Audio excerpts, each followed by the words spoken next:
Bom, estamos aí iniciando, né, mais uma explanação sobre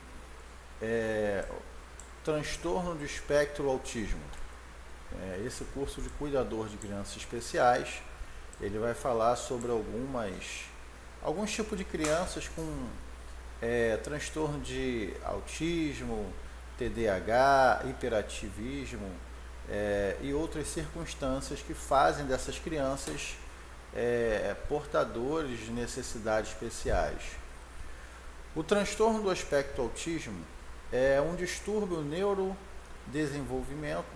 neurodesenvolvimento, vou até frisar aqui, ó. Ou seja, o que seria o neurodesenvolvimento? É a parte de desenvolvimento cerebral, cognitivo, tá? Em todos os aspectos, coordenação motora, aprendizado, interação social, relacionamento familiar.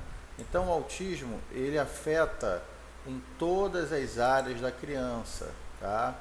É algo que impede ele de estudar? Depende do grau, depende dos fatores e do ambiente em que ele vai estar, tá? Então temos aqui o transtorno do espectro autismo é um distúrbio neurodesenvolvimento caracterizado por desenvolvimento atípico, manifestações comportamentais, déficit na comunicação e na interação social, padrões de comportamentos repetitivos e estereotipados, podendo apresentar um repertório restrito de interesses e atividades. Então, assim, a criança com autismo, ela seleciona muito bem, seleciona especificamente aquilo que ela gosta. Você pega uma criança sem autismo, geralmente ele vai interagir com muitas coisas, com desenho, com música, parte cultural, parte esportiva. Já a criança com autismo, pode ser que ela, dentro desse universo de possibilidades, ela se identifique e queira interagir apenas com uma coisa. Por exemplo, apenas atividade cultural, apenas atividade esportiva. Ela não vai ser uma criança poli, mas vai ser uma criança com um grande foco específico em uma determinada coisa. Por exemplo, pode ser que ela não fale, assim, não tenha uma boa interação com o idioma, o seu próprio idioma, como por exemplo o português. Mas pode ser que ela vá se interessar e desenvolver muito bem um outro idioma. Isso acontece dentro do universo do autismo. Sinais de alerta do neurodesenvolvimento da criança podem ser percebidos nos primeiros meses de vida, sendo o diagnóstico estabelecido por volta dos 2 a 3 anos de idade. A prevalência é maior no sexo masculino. Então hoje você observa um grande número de meninos com autismo, né? Existe até hoje uma linha de pesquisa traçada para saber por que está tendo um índice tão grande, uma incidência tão grande de pessoas nascendo com autismo, coisa que não acontecia no passado. Acontecia, mas em um grau e um número muito menor, tá? E a incidência maior é no sexo masculino, tá? A identificação de atraso no desenvolvimento, o diagnóstico oportuno do TA, o encaminhamento para intervenções comportamentais e apoio educacional na idade mais precoce possível pode levar a melhores resultados ao longo prazo, considerando a neuroplasticidade cerebral. Então, assim, a neuroplasticidade cerebral ela é algo que vai sendo desenvolvido aos poucos. Então, existem aqueles pais que ficam relutando, dizendo: ah, meu filho é saudável, meu filho não tem nada, ou então acha que é apenas um problema comportamental, que é só ele chamar a atenção, gritar ou dar umas palmadas que esse transtorno comportamental ele vai se encaixando dentro dos modelos comportamentais. Mas não é bem assim. Não adianta gritar, não adianta você bater, né? Você precisa ter muita paciência, né? O pai não pode negar que o filho tem sintoma de autismo e nem pode negar ao filho um tratamento o mais rápido possível. Por quê? se deixar para tratar ele quando ele tiver maior, devido a essa neuroplasticidade aqui, ó, os neurônios já vão estar, digamos assim, a criança já vai estar em um nível de desenvolvimento maior, e aí para ela iniciar um tratamento retardado, atrasado, isso pode ser prejudicial ao comportamento dela e pode ser até um caminho sem volta com poucos resultados. Então, assim, o cuidador de crianças especiais, ele deve estar atento aos sintomas e informar ao professor, informar aos pais, para que essas crianças recebam ali um tratamento com um médico específico, que é um neuropediatra, o neuropediatra, né, que é um médico específico, e vai estar ali fazendo uma bateria de exames e medicando essa criança, porque geralmente essas crianças têm um transtorno de ansiedade muito grande, né? E acabam ficando irritadas facilmente com qualquer coisa, por exemplo, com barulho, com toque. Se alguém falar num tom mais alto, ela pode se sentir ameaçada. Então, assim, é uma criança que está dentro de um universo totalmente diferente, tá? Ressalta-se que o tratamento oportuno com a estimulação precoce deve ser preconizado em qualquer caso de suspeita de TEA, tá? Ao desenvolvimento atípico da criança, independente de confirmação diagnóstica, porque assim, se você já suspeita por meio dos sintomas, os pais também já suspeitam por meio dos sintomas, já deve já iniciar um tratamento.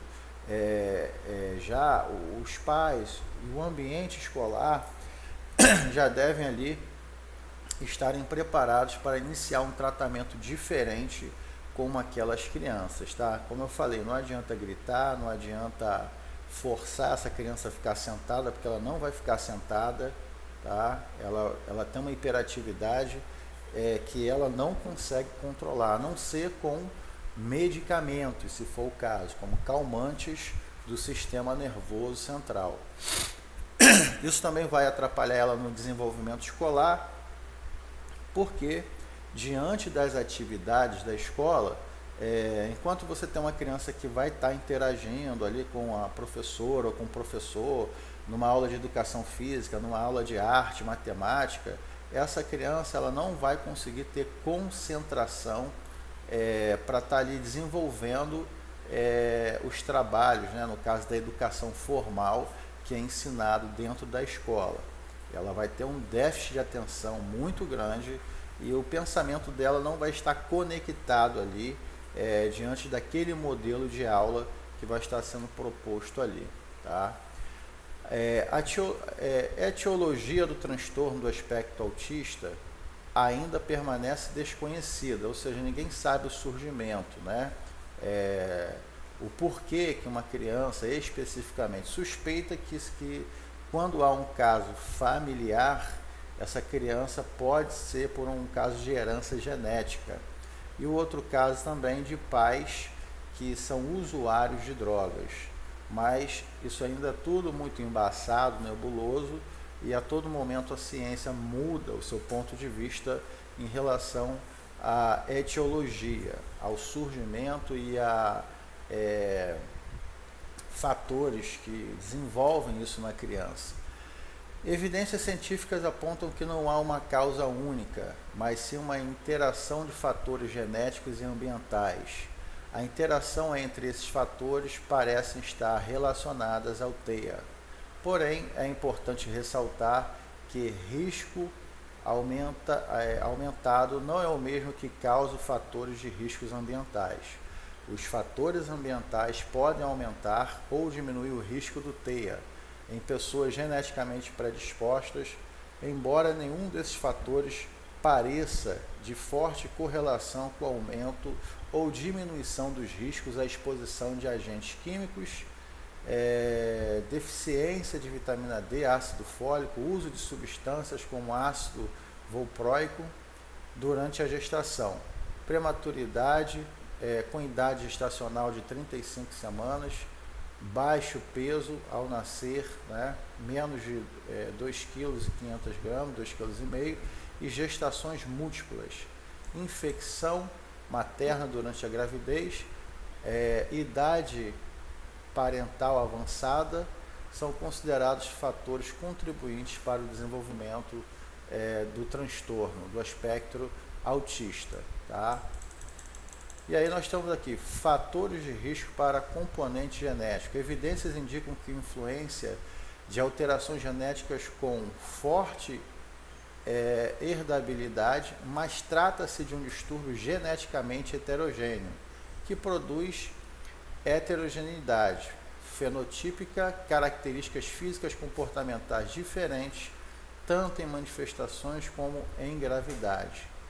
Apesar de alguns genes e algumas alterações estarem sendo estudadas, vale ressaltar que não há nenhuma biomarcador específico, tá? Então, assim, não existe assim uma forma de dizer especificamente, olha, isso gerou no seu filho autismo. Existem suspeitas que podem ser comprovadas como fatores ambientais, como uma gravidez onde a mãe não se alimenta corretamente, porque no período da gravidez é necessária uma alimentação com proteínas, carboidratos, vitaminas, sais minerais, ácido fólico, vitaminas do complexo B, para que haja aí um suporte para o crescimento desse feto fisicamente e do cérebro também, tá?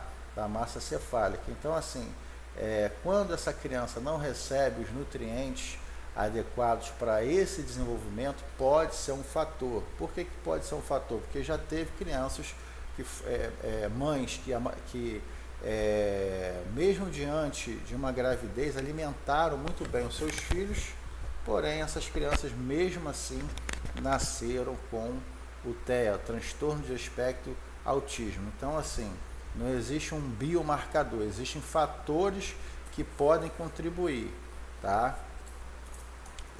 Existe também até uma ligação recentemente dos agrotóxicos, que podem estar mudando aí a estrutura bioquímica do feto. Agrotóxico, porque quando a gente come uma verdura, uma fruta, legumes, ele foi tratado com agrotóxico. E dependendo da quantidade dessa substância, dessa química que ainda está ali presente no alimento, isso pode mudar sim a estrutura bioquímica da criança.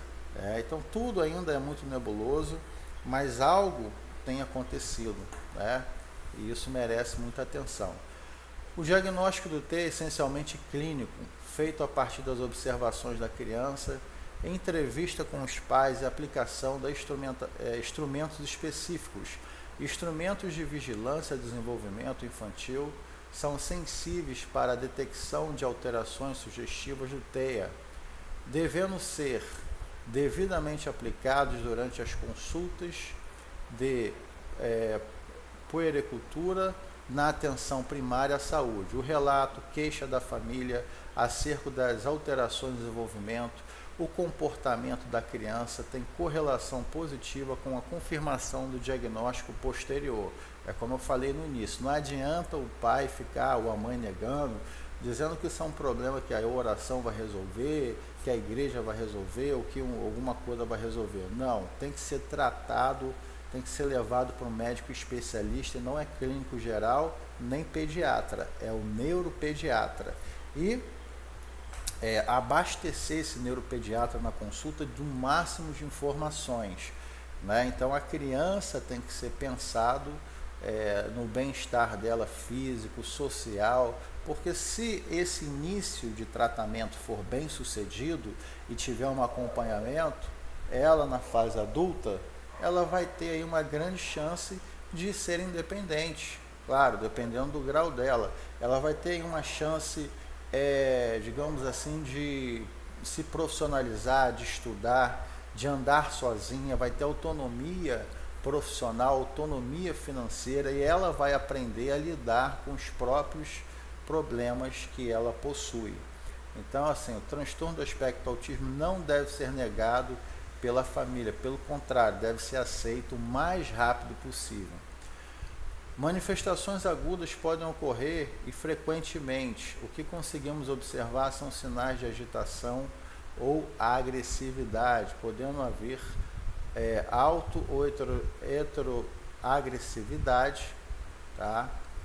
Estas manifestações ocorrem por diversos motivos, como dificuldade em comunicar algo que gostaria, tá? Alguma dor, algum incômodo sensorial. Por exemplo, a criança com autismo ela é muito sensível a flashes luminosos, a iluminação, até mesmo a iluminação da casa. De repente troca uma lâmpada com 60 watts, que é uma lâmpada fraquinha, coloca uma lâmpada aí com 120 watts, que tem um grau de luminosidade muito maior. Essa sensação sensorial dela pode ser sensível a essa luz e ela nem conseguir ficar nesse ambiente.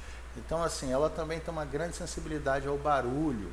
Então, assim, se você está constantemente, até mesmo em casa ali com uma caixa de som, fazendo um churrasco, isso pode irritar ela demais. Aí você vai ver ela colocando a mão no ouvido, né, querendo tampar, que é um sinal que aquilo está ali sendo 10 vezes mais incômodo para ela do que para você. Estas manifestações ocorrem por diversos motivos, como dificuldade em comunicar algo que gostaria, alguma dor, algum incômodo sensorial, entre outros. Nesses momentos é fundamental tentar compreender o motivo dos comportamentos que estamos observando, para então propor estratégias que possam ser efetivas. Dentre os procedimentos possíveis temos estratégias comportamentais de modificação do comportamento, uso de comunicação suplementar ou alternativa como apoio para compreensão, expressão, estratégias sensoriais e também procedimentos mais invasivos, como contenção física e mecânica, medicações, em algumas situações, intervenções em unidades de urgência e emergência, porque todo o quadro clínico dessa criança, diante de uma crise de ansiedade, pode ser alterado, tá? E lembrando que a ansiedade, ela muda toda a parte neuroquímica, tá? O nosso cérebro, ele é um composto de substâncias, como substância que afetam o nosso humor, bem-estar, felicidade, autoestima. E uma vez esse processo neuroquímico sendo afetado, isso pode gerar problemas, tá? De uma ansiedade pode se gerar até mesmo uma depressão na criança. Aí nós temos aqui, ó, sou paciente familiar ou cuidador. O transtorno aspecto autista é o resultado de alterações físicas e funcionais do cérebro e está relacionando ao desenvolvimento motor da linguagem e comportamental. O transtorno TEA, afeta o comportamento da criança. Os primeiros sinais podem ser notados em bebês nos primeiros meses de vida. No geral, uma criança com transtorno do aspecto autista pode apresentar os seguintes sinais: dificuldade para interagir socialmente, como manter o contato visual, Você tenta olhar nos olhos dela, mas ela olha um pouquinho, mas desvia, não mantém o contato visual.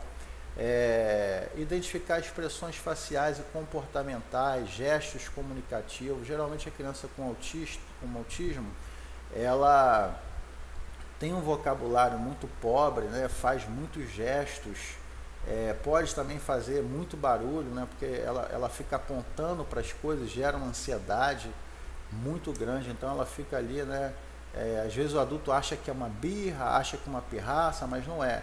É uma manifestação do autismo.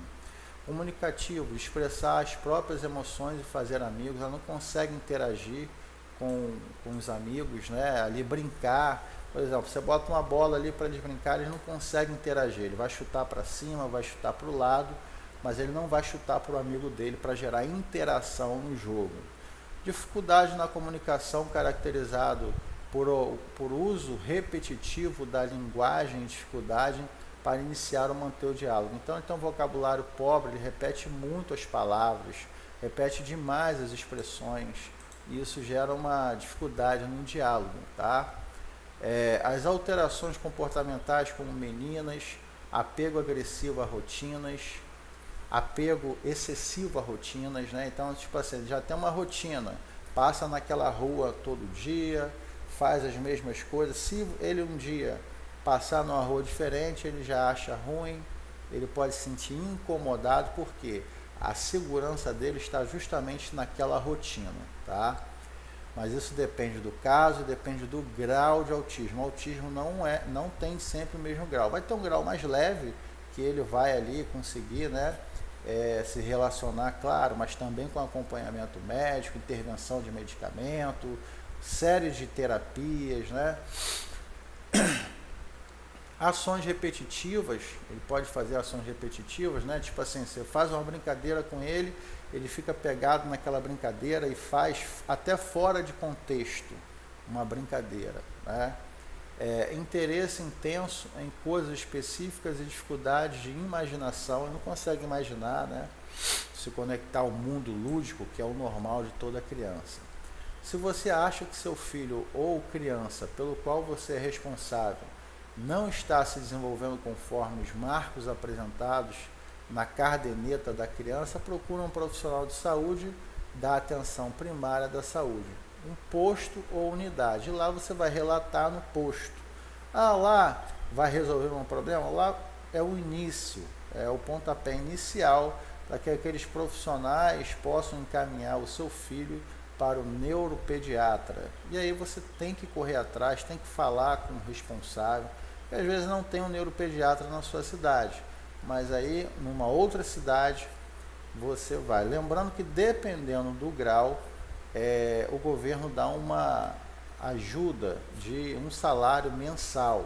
Isso se ficar comprovado que aquela criança não vai conseguir ter independência, não vai conseguir andar sozinha, ir nos lugares sozinha, não vai conseguir se emancipar profissionalmente e economicamente quando crescer, né? E aí você deve orientar os pais que eles podem solicitar esse valor aí, né, ao governo. É neste local que deve ser feita a avaliação inicial e definição da necessidade de encaminhamento para um especialista. Embora ainda não tenha cura, o transtorno do espectro autista pode ser tratado de inúmeras formas, com o apoio de uma equipe multidisciplinar, diferentes profissionais. Ali vai ter neuropediatra, fono, otorrino, até mesmo fisioterapia, que vai ajudar na parte dele da desenvolvimento motor, tá? Comunicar socialmente, ter maior estabilidade emocional, tá? Nenhuma criança com TEA pode ser discriminada em função de suas dificuldades ou impedida de frequentar qualquer lugar público. Isso aqui é muito bacana de se falar, mas vamos para a realidade, né? A gente sabe que o professor, o cuidador de crianças especiais, ele tem uma tarefa árdua no sentido de cuidar dessa criança, gerar nela aprendizado, gerar nela interação social, proteger essa criança, mas a gente sabe que muitas crianças, os pais que não têm filhos autistas, precisam conversar com seus filhos, para que eles não façam nenhum tipo de discriminação com essa criança, tá?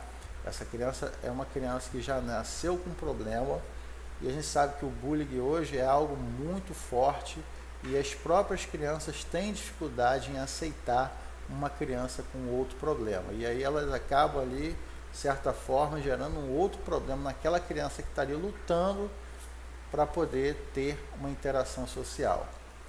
Aí temos aqui, meu filho foi diagnosticado com autismo, o que fazer? A conduta indicada vai depender da gravidade do transtorno e da idade da criança, assim como deve ser decidida junto aos pais e compartilhada com a escola. Quanto antes o transtorno for iniciado, melhor será o desenvolvimento, a qualidade de vida das pessoas. Para mais informações de diagnóstico, né, cuidadores de pessoas com, aí, né, tem um sitezinho aí, ó, aí tem aqui o cadastro transtorno espectro autista, isso aqui também pode ser passado para os pais, né, o cadastro da pessoa com transtorno do autismo tem por objetivo identificar e conhecer a realidade das pessoas do estado do Paraná, mas pode ser de qualquer estado, tá? As pessoas contidas no cadastro Secretaria de Saúde do Estado terão aí orientação, né, e todo o apoio. Aí nós temos aqui, ó, a Lei 17.055 de 30 de abril de 2013. Isso aqui é uma lei que dá proteção ao autista. Você vai fazer 2 atividades apenas, tá? Pode copiar no seu caderno, ó. Como identificar o autismo? Aí tem todos aqueles sinais lá, né, que você deve rever o vídeo para saber quais são os sinais. De que forma o cuidador de crianças especiais pode ajudar uma criança com autismo? Então você, como cuidador, qual seria o seu papel, tá? Uma vez que você identificou aqui os problemas, qual seria o seu papel? Como seria a sua conduta com uma criança com autismo? É um desafio, né? A educação, ela é um desafio em todos os aspectos, principalmente quando envolve a inclusão de crianças com algum tipo de deficiência. Então, boa sorte nas atividades, façam as atividades, qualquer dúvida é só falar aqui com o seu amigo Érico Soeiro. Forte abraço, até a nossa próxima aula.